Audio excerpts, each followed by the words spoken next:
बांकी ब्लॉक अंतर्गत कंथपहरा ग्राम भव्य श्री श्री रघुनाथ देवंक नूतन मंदिर और विग्रह प्रतिष्ठा अनुष्ठित हो जाइछि।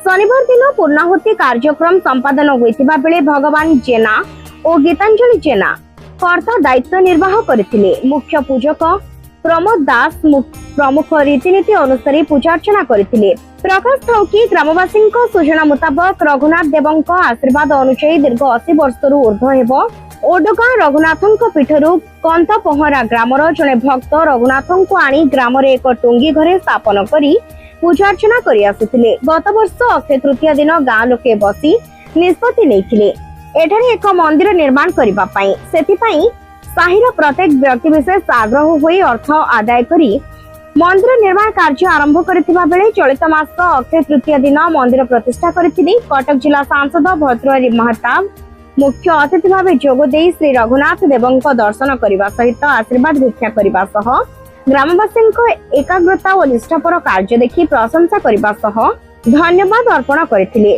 बांकी भाजपा विधायक प्रार्थी तुषारकांत चक्रवर्ती, आठगड़ विधायक प्रार्थी अभय कुमार बारिक, राज्य कृषक मोर्चा सभापति शुभ्रांशु मोहन पाढ़ी और जिला सभापति शताधिक भाजपा कर्मी और ग्रामवासी माने मुख्य अतिथि और अतिथि मानक पुष्पगुच्छ और उत्तरीय दे संबर्धित करने सह बाजा बाण फुटाई पाछोटी नेथिले।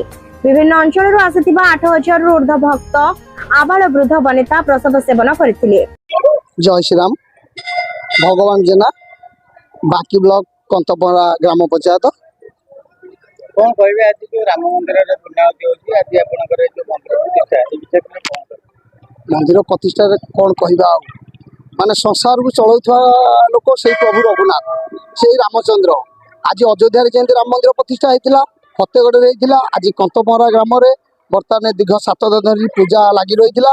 आज उद्यापन दिवस ए उद्यापन दिवस रे कंथपहरा ग्राम उल्लासित होई हस हस मुखर होई सबु कंथपहरा ग्रामर मौसा माउसी और भाई भौणी मानक मनरे हसर उल्लास खेली जाइछि।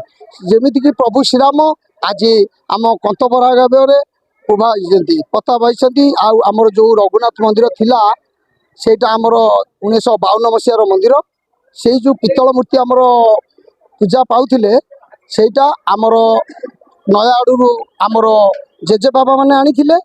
तेणु ठाकुर आज्ञा है से मंदिर 30/4/2025 रे शुभ दिया अक्षय तृतीया बर्तमान से 20/4/2026 रे मंदिर प्रतिष्ठा है। दीर्घ 10 मास 18 दिन मंदिर पूरा है। तेणु प्रभु को आज्ञा ना मंदिर काम करने संभव नुहे। गोटे वर्ष भितर केते वर्ष रे मंदिर एते केमति संपन्न होइछि। आम कंथपहरा ग्रामर भाई भौणी मौसा माउसी मानकर बहु सहयोग अक्लांत परिश्रम सत्ते वर्ष जाक काम केबे भी बंद रहे नहीं। कंथपहरा ग्रामवासी माने सबु भाई माने भी मंदिर रे सहयोग करी आज आम मंदिर को संपन्न करिछु। बार्ता कौन देवी प्रभु रामचंद्र पाखरे एतिकी बार्ता होउछि जे कंथपहरा ग्राम रे जो मंदिर होइछि ए मंदिर बहुत उन्नततर होइछि। मंदिर चतुर्पार्श्व राम जन्म ठारू रावण वध महिरावण वध सेतुबंध लवकुश बहुत भल भल भल सिनेरी प्लट अच्छी। आगे 10 अवतार और सिंपाति पक्षी अष्टसेना। तेणु देखापी यही मंदिर एत कारुकार्य अच्छी। कारुकार्य शिल्पी होती भागवत महाराणा छतिया तांकु भी बहुत बहुत धन्यवाद देवी। आम मंदिर पूजक होती प्रमोद कुमार दास।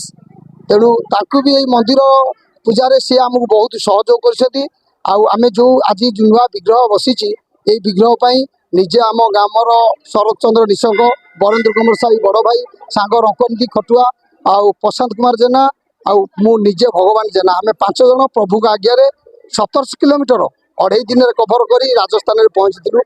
प्रभु का आज्ञा आमे निश्चिंत 8 दिन भितर राजस्थान बुली प्रभु का विग्रह आनी से विग्रह उल्लास आमर आज शिलान्यास होइछि। शिलान्यास होई आज उद्यापन दिवस ठाकुर आमर रघुनाथ मंदिर रे पूजा पाउछन। Cuttack Subhendu Mohapatra report KTV news.